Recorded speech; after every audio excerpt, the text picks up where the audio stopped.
ஏதேனும் ஒரு நிலையில் கொஞ்சம் கஷ்டப்பட்டாலும் அப்புறமா முன்னேற்றத்தை கொடுக்கக்கூடிய தன்மைகள் உண்டு. ஏன்டா அந்த ப்ரொமோஷன் கிடைச்சது, இவ்வளோ ஸ்ட்ரெஸ்ஸாக இருக்கே அப்படிங்கிற மாதிரியான சில சூழ்நிலைகளை கொடுப்பாரு. இந்த மாதிரி பிள்ளைகள் நம்ம பேச்சை கேட்க முடியாத ஒரு சூழ்நிலைகளை உண்டாக்குவார். இந்த பிள்ளைங்க எல்லாருமே டைவர்ட் ஆகிறதுனால கொஞ்சம் டென்ஷன் ஆவீங்க. 5ஆம் இடத்து சனியில் லாபம் வரும், மிகப்பெரிய அளவில் நல்ல ஒரு ப்ரொமோஷன் மாதிரியான விஷயங்கள்.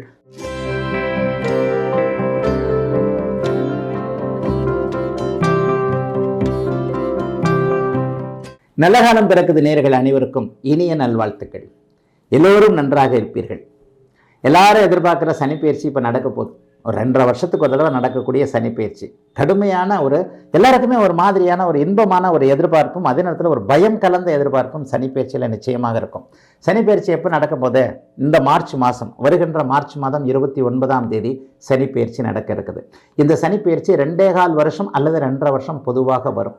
ஒரு 2.5 வருஷத்துக்கு ஒரு தடவை வரக்கூடிய ஒரு அமைப்பு. ஆக அடுத்த வருடம் 2027ஆம் வருடம் ஜூன் மாதம் வரைக்குமே இந்த சனி பயிற்சி நீடிக்கும், 2.5 வருஷ காலத்திற்கு.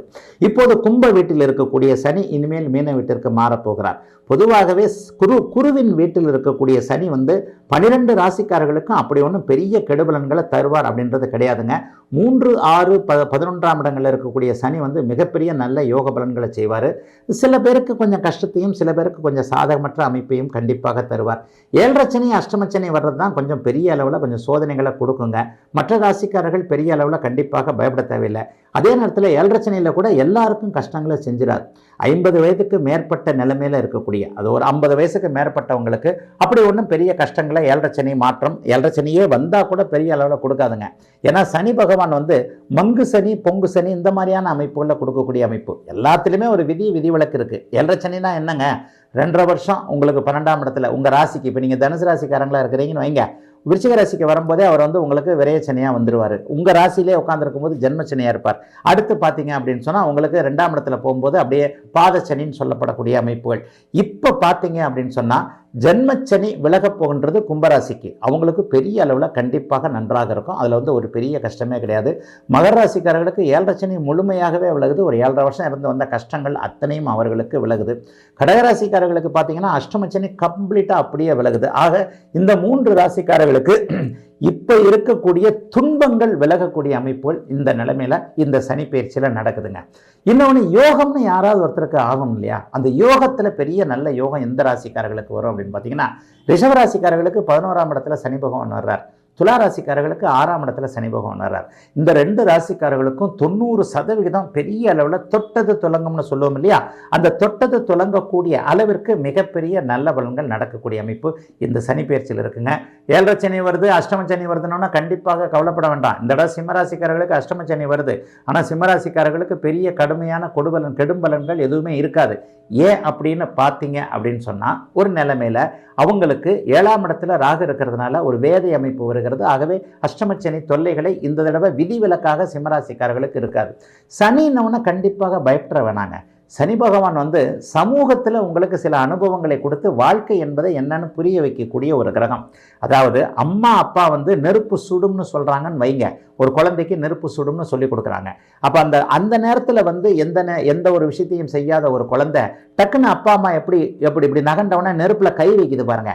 நெருப்பு எப்படி சுடும்ன்றதை தெரிஞ்சுக்கிறதுக்கு அது கை வைக்குது பார்த்தீங்களா? அந்த மாதிரியான அனுபவத்தை கொடுக்கக்கூடியவர் தாங்க சனி. சனி அந்த நேரங்களில் 7.5 சனி அஷ்டமச்சனி போன்ற அமைப்புகளில் கஷ்டங்களை கொடுத்தாலும் கூட அந்த 2.5 வருஷமோ அந்த கடுமையான அமைப்புகளில் யார் எப்படிப்பட்டவர்ன்றதை புரிய வைக்கிறதுக்காக தாங்க கஷ்டத்தை கொடுப்பாரு. நம்ம பாட்டில் வெள்ளந்தி மாதிரி யாராவது ஒருத்தரை நம்பிடுவோம், அப்படி நம்புவோம், இப்படி நம்புவோம், ஒரு சொந்தக்காரரை நம்புவோம், ஒரு இவரை நம்புவோம், ஒரு அறியாத ஒருத்தரை நம்பி ஒரு தொழிலை ஆரம்பிச்சிருவோம், ஒருத்தர் ஆசை வார்த்தைகளை சொல்லுவார், அதை நம்பி தொழிலை ஆரம்பிச்சிருவோம். இப்படிலாம் நீ இருக்கக்கூடாது. எதிர்காலம் இன்னும் கொஞ்சம் ஒரு 2.5 வருஷத்தில் அவர் கொடுக்கக்கூடிய அனுபவத்தை வச்சு தான் அடுத்த 30 வருஷத்துக்கு நீங்கள் செய்யக்கூடிய அமைப்பு. எதிர்காலம் இன்னும் கொஞ்சம் ஒரு நாள் இருக்கு, உனக்கு இப்போ தான் 30 வயசு ஆகுது, 70-80 வயசு வரைக்கும் இருக்க போற, இப்படிலாம் வாழ்க்கையில் இருக்க போது, இப்படிலாம் சமூகத்தில் ஏமாத்துவாங்க, இப்படிலாம் சமூகத்தில் நடக்கும், இப்படிலாம் குடும்பத்தில் உன்னை கேள்வி கேட்பாங்க, இப்படிலாம் அண்ணன் நடந்துக்குவார், இப்படிலாம் அம்மா நடந்துக்குவாங்க, அப்பா அம்மா நடந்துக்குவாங்க என்பது மாதிரியான சில விழிப்புணர்வு தன்மைகளை தாங்க இந்த 7.5 சனி அமைப்புகளை கொடுப்பாரு. ஆகவே பெரிய அளவில் சனி இப்படி ஆயிட்டு அப்படின்ற மாதிரியான கஷ்டங்கள் எந்த ஒரு 12 ராசிக்காரர்களும் நிச்சயமாக கவலைப்பட தேவையில்லை. சனி என்பவர் ஒரு அனுபவங்களின் ஆசான். சனிக்காக எந்த ஒரு அமைப்புலையும் உண்மையிலே சொல்லப்போனால் சில நேரங்களில் பக்தி அமைப்புகளையும் இந்த சனி தாங்க கொடுப்பாரு. என்ன ஒன்று அப்படின்னு பார்த்தீங்கன்னா, ஜோசியமே இல்லைங்க, ஜோசியத்தை நம்ப தேவையில்லைங்க என்கின்ற அமைப்பில் இருக்கக்கூடியவர்கள், இந்த நாத்திக பகுத்தறிவுவாதம் பேசுபவர்கள் கூட ஜென்மச்சனி போன்ற அமைப்புகள் வரும்பொழுது கொஞ்சம் இதை ஜோசியத்தை நம்ப வச்சிடக்கூடிய அமைப்புகள் உண்டு. அஷ்டமச்சனி, ஜென்மச்சனி அது மாதிரியான அமைப்புகள் இருக்கும். ஆயினும் இந்த சனிப்பெயர்ச்சி குருவின் வீட்டில் இப்போது மாறப்போவதால் 12 ராசிக்காரர்களுக்கும் பெரிய அளவு எந்த விதமான சோதனைகளையும் தராது என்பது உறுதிங்க. இப்போது அடுத்து ராசியை பார்க்கலாம். விருச்சிக ராசிக்காரர்களுக்கு இப்போது அர்த்தாஷ்டம சனியாக இருக்கக்கூடிய சனி பகவான் இப்போது 4ஆம் இடத்திலிருந்து 5ஆம் இடத்திற்கு மாறுகிறார். 5ஆம் இடத்துல அவர் பெரிய யோகங்களை செய்ய மாட்டார், ஆனால் கஷ்டங்களையும் கொடுக்க மாட்டார். உண்மையை சொல்லப்போனால் கடந்த 6 மாதமாகவே விருச்சிக ராசிக்காரங்க யாரும் நல்லா இல்லை. உங்களுடைய ராசிநாதன் 8, 9ஆம் இடங்களில் மறைவு ஸ்தானம், நீச்சஸ்தானம் அப்படிங்கிற அமைப்புகளில் பலவீனமாக இருப்பது ஒரு மாதிரியான ஒரு கெட்டுப்போன ஒரு அமைப்பு தான். ஆனால் 5ஆம் இடத்தில் இருக்கக்கூடிய குருவின் வீட்டிற்கு மாறக்கூடிய இந்த சனி குருவின் வீட்டில் இருக்கிறனால பெரிய கெடுதல்களை செய்ய மாட்டாருங்க. 5ஆம் வீட்டில் இருக்கிறவர் என்ன பண்ணுவார், ஏதேனும் ஒரு நிலையில் கொஞ்சம் கஷ்டப்பட்டாலும் அப்புறமா முன்னேற்றத்தை கொடுக்கக்கூடிய தன்மைகள் உண்டு.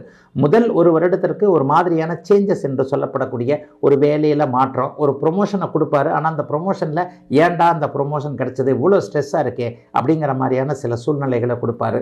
பிள்ளைகளால் கொஞ்சம் மன கஷ்டத்தை கொடுப்பாரு. பிள்ளைகளுக்கு முதல் ஒரு வருஷத்தில் கல்யாணம் பண்ண முடியாத ஒரு சூழ்நிலை கொடுப்பாரு. பிள்ளைகளிடையே கொஞ்சம் ஒரு மாதிரியான பேச்சுவார்த்தைகள் இல்லாத நிலைமை. நம்ம ஒரு பொண்ணை காட்டுறோம் முடியாதுன்றான், நம்ம ஒரு மாப்பிள்ளையை காட்டுறோம் போன வேணான்னு சொல்லுது பொண்ணு. இந்த மாதிரி பிள்ளைகள் நம்ம பேச்சை கேட்க முடியாத ஒரு சூழ்நிலைகளை உண்டாக்குவார். 5ஆம் இடத்துல இருக்கிற சனி அதைத்தான் பண்ணுவார். சரி, கல்யாண வயதில் இல்லாத காலேஜ் போகிற பள்ளிக்கூடம் போகிற பொண்ணுங்க பசங்கள்லாம் பள்ளி கல்லூரி பருவத்தில் இருக்கக்கூடிய பிள்ளைகள் கவனத்தை திசை திருப்பக்கூடிய தன்மைகளை செய்வாருங்க. உண்மையை சொல்லப்போனால் நீங்களும் நானும் பிறக்கும்போது செல்ஃபோன் இல்லைங்க. ஆனால் இன்றைக்கி இந்த காலத்தில் பிள்ளைங்க பிறக்கும் போதே கர்ணனுக்கு 2 கவச குண்டல் இருந்தது பாருங்க. அது மாதிரி கையில் இந்த கையில் ஒரு ஆண்ட்ராய்டு ஃபோனு, இந்த கையில் ஒரு ஆப்பிள் ஃபோனுன்னு 2 கையிலையும் 2 ஃபோன் ஆடுதானங்க இந்த காலத்தில் பிள்ளைங்க பிறக்குது. இந்த பிள்ளைங்க எல்லாருமே டைவர்ட் ஆகிறதுனால கொஞ்சம் டென்ஷன் ஆவீங்க 5ஆம் இடத்து சனியில். பிள்ளைகளை எப்படி திருத்துவது, பிள்ளைகளிடமிருந்து எப்படி சமூக ஊடகங்களிலிருந்து பிள்ளைகளை பாதுகாப்பது என்பது போன்ற அமைப்புகளில் கொஞ்சம் பிள்ளைகளின் மேலே அதிக கவனம் தேவைப்படுகின்ற அமைப்பு 5ஆம் இடத்து சனிக்கு உண்டு. இதை தவிர வேறு வேலையில் ஏதாவது பாதிப்பா இல்லைங்க. பர்சனல் லைஃப்பில் குழந்தைகள் சம்பந்தப்பட்ட விஷயங்களில் கொஞ்சம் டிஸ்டர்ப்டு இருக்குமே தவிர சொந்த வாழ்க்கையில் முன்னேற்றம் இருக்கும், லாபம் வரும், மிகப்பெரிய அளவில் நல்ல ஒரு ப்ரொமோஷன் மாதிரியான விஷயங்கள், தொழில் பண்ணுறவங்களுக்கு லாபங்கள் இருக்கக்கூடிய தன்மை, வியாபாரம் பண்ணுறவங்களுக்கு இதுவரைக்கும் இருந்து வந்த ஒரு உதவியாளர்கள், வேலைக்காரர்கள் போன்றவர்கள் கிடைக்காத நிலைமையில் அது கிடைக்கக்கூடிய ஒரு தன்மை, விவசாயம் போன்ற அமைப்புகள் ஒரு மாதிரியான துறைகளில் அன்றாடம் பிழைக்கக்கூடிய துறைகளில் இருக்கக்கூடியவர்களுக்கு நல்ல யோக பலன்கள் நடக்கக்கூடிய அமைப்புன்னு பெரிய அளவில் விருச்சிகராசிக்காரர்களுக்கு சொந்த வாழ்க்கையை தவிர குழந்தைகள் பற்றிய விஷயங்களை தவிர மற்ற எல்லா அமைப்புகளும் நல்லாயிருக்கும். குழந்தைகளில் இன்னொன்று கூட சொல்லலாம், ஏற்கனவே கல்யாணம் ஆனவங்களுக்கு ஏதாவது பிரச்சனை இருக்கிறது, அல்லது பெண் குழந்தைகளை கல்யாணம் பண்ணி கொடுக்க முடியாத நிலைமை இருக்கிறது, அல்லது தூர இடங்களில் போய் பிள்ளைங்க இருக்கிறது. அமெரிக்காவுக்கு போயிருக்கு, இங்கிலாந்து போயிருக்கு, ஆஸ்திரேலியா போயிருக்கு, சிங்கப்பூர் போயிருக்கு. இருக்கிற இடத்துல பிள்ளைங்க என்ன பண்ணுதோ, ஒழுக்கமாக இருக்கிறாங்களா, கட்டுப்பாடாக இருக்கிறாங்களா, அப்படி இருக்கிறாங்களா, இப்படி இருக்கிறாங்களான்னு சொல்லிட்டு ஏதேனும் ஒரு நிலையில் நம்முடைய மனசை பிள்ளைகளின் மூலமாக குழப்பக்கூடிய அமைப்புகளைத்தான் விருச்சிகராசிக்காரர்களுக்கு ஒரு 50 வயசில் இருக்கிறவங்களுக்கு இது நடக்கும். சரி ஐயா, பிள்ளைகளுக்கு என்ன நடக்கும், இளைய பருவத்தினருக்கு என்ன நடக்கும், பிள்ளையே இல்லாதவங்க கல்யாணமே ஆகாதவங்களுக்கு என்ன நடக்கும், அவங்களுக்கெல்லாம் 5ஆம் இடத்து சனி பெரிய கெடுதல்களை கண்டிப்பாக செய்யாது. வேலை தொழில் அமைப்புகளை பெற்றோரிடமிருந்து பிரித்து ஏதேனும் ஒரு நிலையில் சுபத்தன்மைகளை வைத்து படித்தவர்களுக்கு வேலை நன்றாக இருக்கக்கூடியது, நல்ல படிப்பு படிக்கக்கூடிய அமைப்பு என அவரவருடைய வயதிற்கு ஏற்றாற் போல பெரிய கஷ்டங்கள் எதுவும் இல்லாமல் நல்லவைகளை செய்யக்கூடிய ஒரு சுப சனியாகத்தான் அமைந்திருக்கிறது விருச்சிகராசிக்காரர்களுக்கு இந்த 5ஆம் இடத்து சனி.